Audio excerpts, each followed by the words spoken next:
Welcome to FinTech Insider News on air, another episode at a slightly later time today. We're moving a little bit later so that we can align it around podcasts, and well, we wanted more of you to see the show, and some of you said today this was better, catching you before you go home with some FinTech Insider News.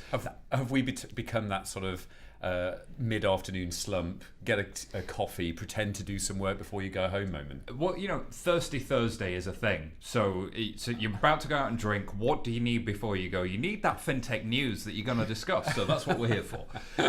So as ever, we have Zoe joining us. Zoe, take us away with the first question. Question 1 from Fegan. What makes a great product manager and why is it different from just being a project program manager? What's the career path to being a product manager? So there's two questions there. I'm going to let Jason talk about career path because I've heard him answer this one a bunch of times and it's always quite fun every time I see him getting a little more pained.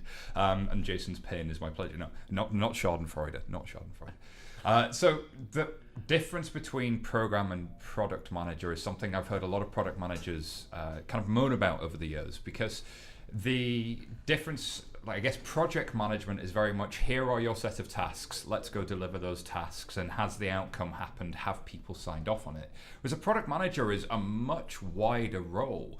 You're really thinking of as I'm stealing your term, but it's mini CEO. You have to be able to do everything from strategy to really understanding customers, to be thinking 5 years out, to be understanding the operational side, to be that advocate of the customer in every single way. And that does have some project skills in it, but I'd say it's 80% not project. But I have definitely met some product managers in financial services for whom doing any sort of that skill seems to be something that they're trying to get away from, and they want anybody else to do the organizing for them. You do have to be pretty organized and disciplined, I think. Jason, what would you add to that? I think that's a really good point around the creating outcomes for end customers versus actually delivering a project. You know, we often talk to 11FS clients about the fact that we just don't want to do projects where here's the deliverables, here's the time frame, this is what we do, tick, tick, tick, green, red, amber status. You know, it's just shuffling papers around and getting internal outcomes. I think product management is very much out there delivering great, valuable services for end customers. I think the other distinction is one between product leadership and product management. And quite often this is voiced in the sort of product management community as the poet versus a librarian, which I guess are derogatory terms for both types. I don't think either type of project leader or project manager would want to be called that.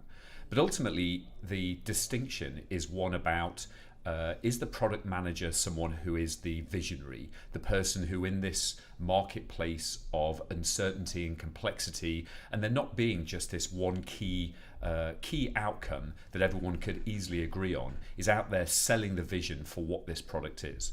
So a customer has a need, and there's this combination of customer needs and research and really understanding that together with the design, service design, product design on delivering it, the underlying technology products, especially in fintech, the regulatory financial products, and how these things come together.